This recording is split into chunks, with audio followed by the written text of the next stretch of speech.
The cultural rebirth that occurred in Europe between the 14th and 17th centuries was known as the Renaissance. The Renaissance was a movement based on the rediscovery of the literature and art of ancient Greece and Rome. Galileo, Shakespeare, and Michelangelo were all major figures of the Renaissance movement, but it was Leonardo da Vinci, above all others, who is considered the ideal Renaissance man. This self-portrait in red chalk was sketched by da Vinci in 1512 at the age of 60. It's said to be the only one in existence. Leonardo was a master in the art of painting, sculpture, and architecture. He was also an accomplished engineer, map maker, and a pioneer in the study of the natural sciences.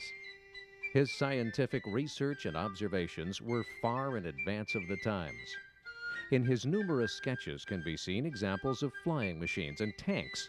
Many of these inventions went undiscovered for hundreds of years and were never fully understood until the 20th century. We now present the life and works of Leonardo da Vinci, Renaissance man. Leonardo was born in the small Italian town of Vinci, near Florence, on April 15, 1452. He was the illegitimate son of Ser Piero da Vinci, a prominent Florentine notary, who took the name of the town he lived in as his own name. His mother was a peasant woman known as Caterina. He was raised in his father's house, where he demonstrated his artistic talents at an early age. In 1469, his family settled in Florence, the intellectual and artistic center of Italy. Leonardo was given the best education that the city could offer. It was around this time that Leonardo became the pupil of Florentine painter and sculptor Andrea del Verrocchio. Some of Leonardo's early work as a painter can be seen in Verrocchio's painting of the Baptism of Christ. He was allowed to paint parts of the background landscape as well as one of the attending angels. His fine eye for detail and realism can be seen here and in his future work. By 1478, Leonardo had established his own studio in Florence and was becoming well known for such works as his painting of Jesus and Mary in Benoit Madonna, the Annunciation, the portrait of Ginevra da Benci, and the unfinished painting of Saint Jerome. In his paintings, he had used what he had learned about nature and science to make the backgrounds as realistic as his subjects. In 1481, the monks of San Donato a Scopeto in Florence commissioned Leonardo to do an altarpiece entitled The Adoration of the Magi. But Leonardo was not happy in Florence and began his search elsewhere for work. He wrote a letter to Ludovico Sforza, the Duke of Milan, and offered him his services.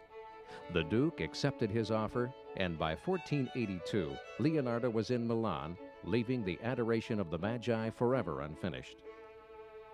Between 1482 and 1499, he served the Duke of Milan in a variety of capacities. Leonardo served as principal engineer in numerous military enterprises. As an architect, he entered the competition to design the Dome of Milan Cathedral, although the project was never constructed. As director of court pageants, he designed the settings and costumes as well as the stage machinery. Evidence indicates that Leonardo had apprentices and pupils in Milan, and it was for them that he probably wrote his now famous treatise on painting and drew all the sketches for what they executed. Of Leonardo's own paintings during his early Milan period, the most important one is Virgin on the Rocks. Before it was painted, most artists would outline their subjects and use very flat backgrounds. Leonardo painted his people without outlining them. He made the shadows of his people almost blend into the background, making the lighted parts seem to come forward, giving the painting an almost three-dimensional appearance.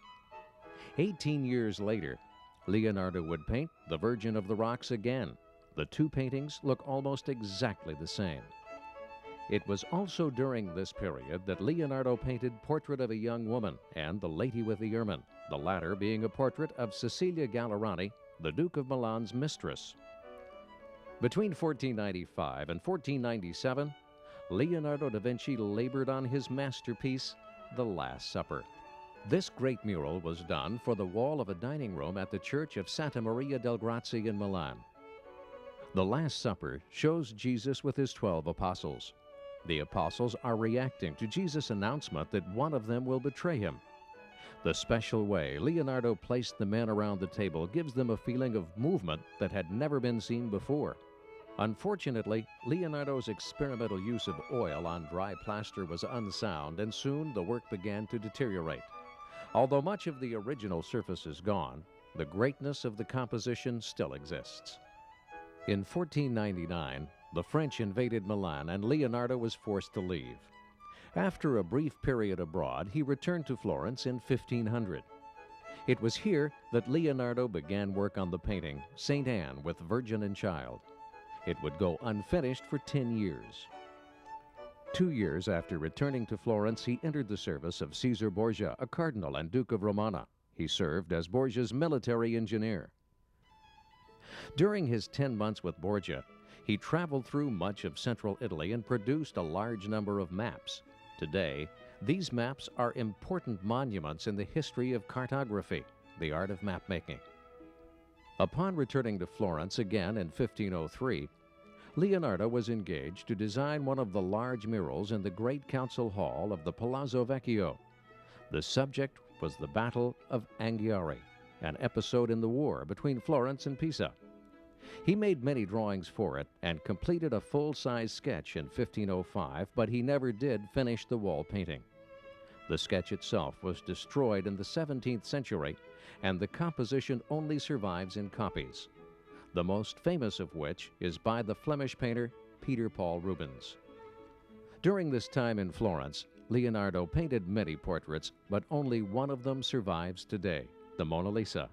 It's one of the most celebrated portraits in the world. Everyone who has looked upon her face wonders about the mysterious look the lady has, especially her soft smile. Leonardo worked on the Mona Lisa for 4 years, and although it might not look like it, it was never fully finished. By 1506, Leonardo was back in Milan and working as artistic advisor to French Governor Charles d'Amboise.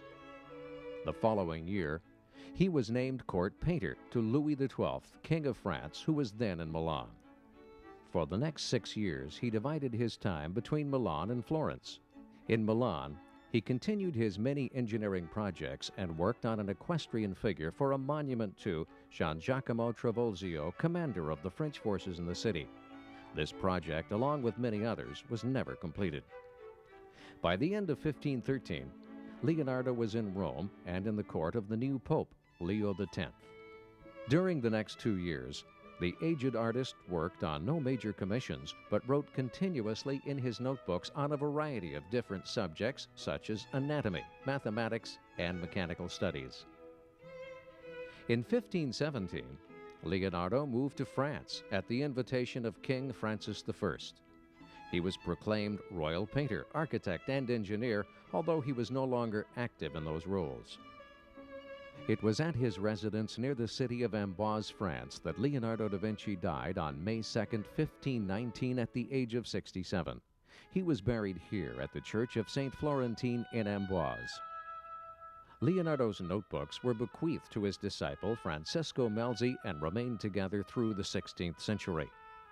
By the 1600s, however, they were dispersed and are now preserved in various libraries in Milan, Turin, Paris, London, Windsor, and Madrid.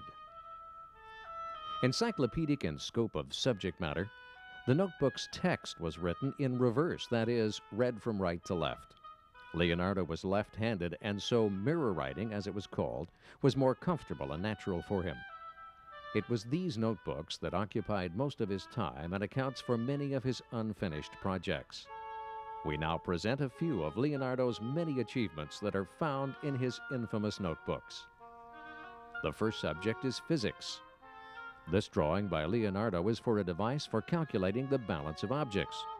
This one is for testing the qualities and density of the air and to determine when it's going to rain, the precursor of the barometer. This design is for an apparatus for testing the expansion of steam. This concept would be used hundreds of years later with the invention of the steam engine. And these 3 designs were to demonstrate the impossibility of perpetual motion.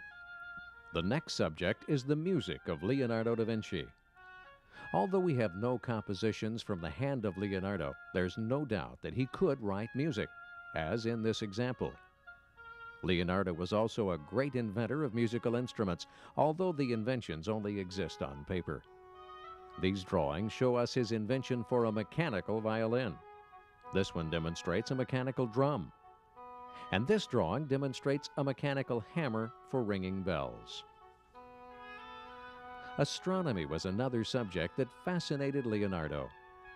Here we see his study for measuring the Earth from its surface to its center, while this drawing shows the eclipses of the moon. This one details how the moon reflects the light from the sun. Leonardo even tried to calculate the distance of the sun from the Earth, as well as determining the size of the moon. In his study of optics, Leonardo was able to draw this schematic of the human eye and developed experiments for studying laws of refraction. As well as studying the human eye, Leonardo was a great student of human anatomy. Here are some of his drawings of the human form, beginning with this skeleton of the trunk and limbs. In this study, we see the muscles of the back and upper limb. In this impressive drawing, we see the transparent trunk of a female human body with the internal organs visible. This drawing shows the human embryo correctly curled up, but inside the uterus of a cow. Leonardo was the first person to depict accurately the compact position of the human embryo. But perhaps Leonardo's most famous drawing of the human form is his Canon of Proportions, which depicts man in relation to the circle and square, illustrating the proportional canon set forth by the Roman architect Vitruvius. In the study of hydraulics, Leonardo was advanced well beyond his years. Here he demonstrates his apparatus for breathing underwater, as well as a diving suit with a well and reservoir pumps operated by water wheels. He even devised a method for walking on water. Although none of his designs were ever constructed, Leonardo's notebooks are filled with his numerous examples of fine architecture. From these simple designs of double and quadruple staircases to these examples of buildings in a city with raised streets, as well as a self-contained water system. Leonardo also did numerous studies and experiments on the strength of beams and columns, and was also fascinated with designing domed churches. Another fascination of Leonardo's was the study of the flight of birds. From these studies come some wondrous inventions, hundreds of years before their time. This diagram is of a ribbed wing, partly covered by silk, and is equipped with a crank device for manipulating the wings in flight. This design, which Leonardo called an aerial screw, is a predecessor to the modern helicopter, and these designs were the predecessors to the airplane, including this model of a four-winged flying machine with an operator in the lower section. Some of Leonardo's other great machines include this perspective and plan drawings of an automotive wagon, which is moved by a system of springs and is equipped with a differential transmission. Here we see a thread-cutting machine, a machine for drilling wells, and even a machine for file making, which reflects the modern concept of automation. Believe it or not, Leonardo even invented the bicycle, on paper anyway. This crude drawing was made roughly 325 years before the modern bicycle was first produced. At first, Leonardo designed square teeth for the chain of the bike, but soon found this quite impractical and arrived at a truly modern design for a chain link with rounded teeth. Leonardo was also involved in the study of botany. In his notebooks, we see an endless variety of plants and flowers that he cataloged in his botanical studies. Not only does Leonardo study the structure and development of plants, but also the influence of external agents, such as the effect of poisons on them. Finally, we look at Leonardo's military engineering and arms designs. These were probably made while in the services of the Duke of Milan and Caesar Borgia, and are truly inspiring in their originality. This design is of a machine for making musket balls. For cannons, he designed this device for moving them on inclined wheels, as well as an automatic device for elevating them. Leonardo even devised a multiple-barreled machine gun. This sketch of a bombard with explosive projectiles strikes an uncanny resemblance to the cannons that were used in the American Civil War over 400 years later. Leonardo drew many designs for defending fortresses. In this impressive drawing, we see the defense of a bastion by means of bombard fire. This is a device for knocking over assault ladders, while this is a study of a missile-throwing machine for defending a wall of a fortress. Here we see a war machine with multiple rotating blades, as well as a covered armored car, which is a predecessor to the modern tank. This sketch shows Leonardo's design for a giant crossbow on a carriage with inclined wheels. Leonardo also invented this apparatus for loading crossbows and even devised this contraption, a machine gun type crossbow that enables the archer suspended inside the big tread wheel to keep the arrows flying at a rapid pace. The archer's assistants furnish the foot power to turn the wheel under the protection of a planked shield that Leonardo has provided for them. All of these inventions, including this one for catapults, enabled Leonardo to advance the art of warfare to a higher level. By the time Leonardo da Vinci's notebooks were published, the ideas behind his inventions had already been discovered by others. This does not make his discoveries any less important. If they were released during his lifetime, his notebooks would have had a profound effect on the world. Leonardo also had a regrettable habit of starting ambitious projects but never finishing them. This, however, does not take away from the eternal beauty of the Adoration of the Magi or the Mona Lisa. It's difficult to imagine that just one man possessed all of these great gifts, but Leonardo da Vinci did. He was an accomplished painter, scientist, architect, botanist, mathematician, military engineer, astronomer, and mapmaker, just to name a few. His contributions to the Renaissance has had a lasting impression on the world and makes Leonardo da Vinci the epitome of a true Renaissance man.